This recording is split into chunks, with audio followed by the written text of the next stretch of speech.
Telugu digital media network లో political కేటగిరీలో #1 కేవలం 72 గంటల్లో 1,50,00,000 వ్యూస్ పైగా పాపులర్ టీవీ నెట్వర్క్. కడప జిల్లా ప్రజలు కన్ఫ్యూజన్ లో ఉన్నారు. వైఎస్ కుటుంబంలో ఎవరి వైపు నిలబడాలో తెలియక నడి జంక్షన్లో నిలబడ్డారు. బాబాయ్ వివేకా చంపిన వాడికి ఓటు వేస్తారా లేకుంటే వైఎస్ బిడ్డకు వేస్తారా అని షర్మిల ప్రశ్నిస్తున్నారు. బాబాయ్ వివేకాను ఎవరు చంపారో ఆ దేవుడికి తెలుసునని, లేకుంటే ఈ జిల్లా ప్రజలకు తెలుసునని, చంపిన వ్యక్తులకు ఎవరు అండగా నిలుస్తున్నారో, ప్రత్యర్థులతో ఎవరు చేతులు కలిపారో అంటూ వైఎస్ షర్మిల సునీతను టార్గెట్ చేసుకుని జగన్ మాట్లాడారు. వైసీపీకి ఓటు వేయాలని జిల్లా ప్రజలను కోరారు. అయితే తాము అభిమానించిన రాజశేఖర్ రెడ్డి కుమార్తె అలా, కుమారుడు ఇలా ఉండడంతో కడప జిల్లా ప్రజలు అయోమయంలో పడుతున్నారు. ఈ విషయంలో ఎటు తేల్చుకోలేకపోతున్నారు.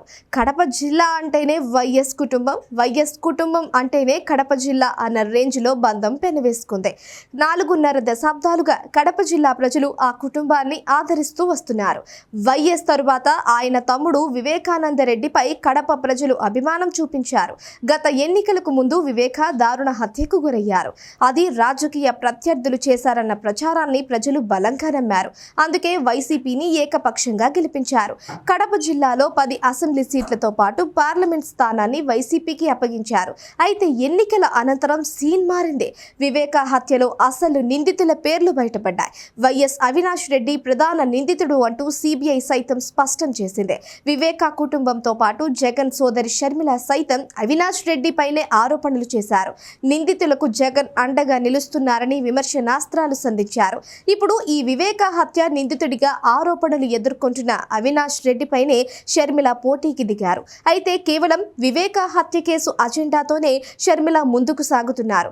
ఇది రెఫరెండంగా తీసుకుంటున్నారు. కడప జిల్లా ఓటర్లకు తాను స్పష్టమైన సూచన చేస్తున్నారు.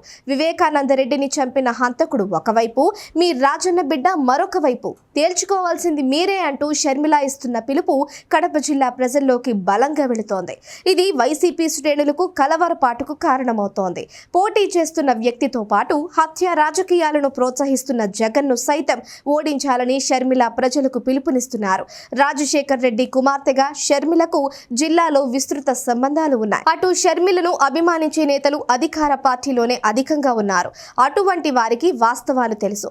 వారు ఎన్నికల్లో తప్పకుండా షర్మిలకి అండగా నిలబడతారు. కానీ ఇన్నాళ్లు వైసీపీని తమ పార్టీగా, జగన్ను తమ నాయకుడిగా చూసుకున్న వారు షర్మిల వైపు వచ్చేందుకు సంశయిస్తున్నారు. అయితే ఈ పరిణామాలను విపక్ష కూటమి అనుకూలంగా మలుచుకోవాలని చూస్తోంది. షర్మిల ఎంత గట్టిగా మాట్లాడితే వైసీపీ ఓట్లు చీలి కాంగ్రెస్ వైపు వెళతాయని, విపక్ష కూటమికి ప్రభుత్వ వ్యతిరేకత కలిసి వస్తుందని అంచనా వేస్తున్నారు.